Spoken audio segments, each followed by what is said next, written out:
Welcome to Mansoor channel. இன்றைக்கி நம்ம ஒரு சூப்பரான ஸ்வீட் ரெசிபி தான் பண்ண போகிறோம். வாங்க நம்ம அதை எப்படி பண்ணுறதுன்னு பார்க்கலாம். நான் ஒரு கிண்ணத்தில் 1/2 லிட்டர் பால் தண்ணி எதுவும் ஆட் பண்ணாமல் வச்சுருக்கேன். இது சைடில் பால் காயட்டும். இப்போ ஒரு பேனில் 1 டேபிள் ஸ்பூன் அளவுக்கு நெய் ஆட் பண்ணிக்கலாம். நெய் நல்லா உருகி வரட்டும். நெய் இந்த அளவுக்கு உருகுனது அப்புறமா இதில் கொஞ்சமாக முந்திரி ஆட் பண்ணிக்கிறேன். உங்களுக்கு எந்த அளவுக்கு வேணுமோ நீங்கள் அது மாதிரி ஆட் பண்ணிக்கலாம். ஆட் பண்ணிவிட்டு நல்லா ரோஸ்ட் பண்ணிக்கோங்க. கொஞ்சம் நமக்கு இந்த அளவுக்கு வந்ததுக்கப்புறமா இதை தனியாக ஒரு பாத்திரத்தில் எடுத்து வச்சிடலாம்.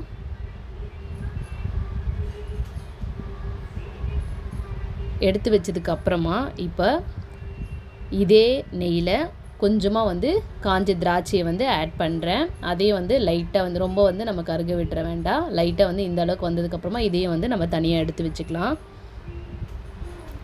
எடுத்து வச்சதுக்கப்புறமா நான் இன்றைக்கி ஒரு 1/4 கப் அளவுக்கு சேமியா எடுத்திருக்கேன். அந்த சேமியா ஆட் பண்ணிவிட்டு இது கூட கொஞ்சமாக ஜவ்வரிசி. இது சூப்பர் மார்க்கெட்டில் நமக்கு கிடைக்கும். நார்மல் ஜவ்வரிசி விட இது பார்க்கவே நம்மளுக்கு ஒரு கிறிஸ்டல் மாதிரி இருக்கும்.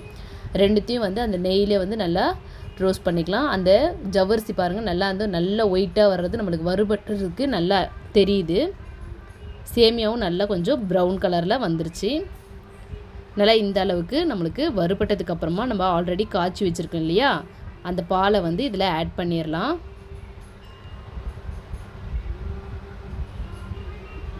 நம்ம காய்ச்சின பாலை ஆட் பண்ணும்போது நம்மளுக்கு ஸ்வீட் நல்லா டேஸ்ட்டாக இருக்கும்.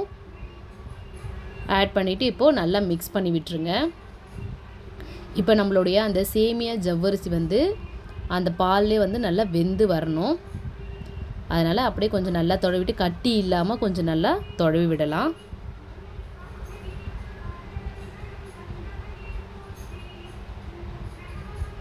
நல்லா அந்த சேமியா நமக்கு நல்லா கொதிச்சு வருது.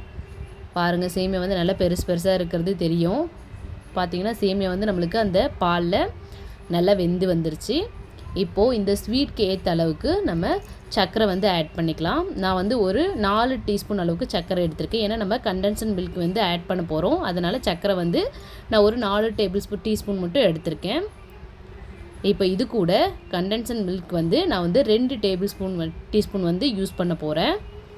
இது நம்ம ஃப்ரிட்ஜில் வச்சதுனால நல்லா கெட்டியாக இருக்குது. நீங்கள் சமைக்க போகிறதுக்கு முன்னாடி கொஞ்சம் வெளியில் வச்சிங்கன்னா உங்களுக்கு நல்ல லிக்விடு பேஸில் நம்மளுக்கு மில்க் கிடைக்கும்.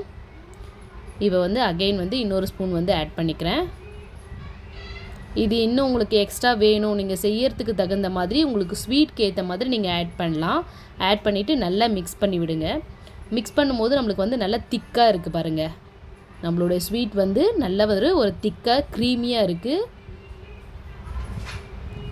நல்லா இந்த அளவுக்கு வரும்போது இப்போ இதில் ஆல்ரெடி நம்ம வறுத்து வச்சுருக்க முந்திரி திராட்சையை ஆட் பண்ணிக்கலாம். ஆட் பண்ணிவிட்டு இதை நல்லா மிக்ஸ் பண்ணி விட்டுருங்க.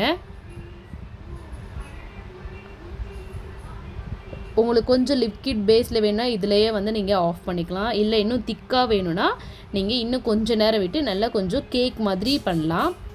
ஏன்னா இதுவே பார்த்திங்கன்னா உங்களுக்கு திக்காகிடும் ஆறுனதுக்கப்புறம். பாருங்கள், ஒரு சூப்பரான ரெசிபி ரெடி ஆகிடுச்சு. இது நம்ம ஹோட்டலில் சாப்பிட்ற மாதிரி அந்த ஒரு சூப்பர் ஸ்வீட் இருக்கும். இந்த ரெசிபி நீங்களும் உங்கள் வீட்டில் ட்ரை பண்ணி பாருங்கள். தேங்க்யூ.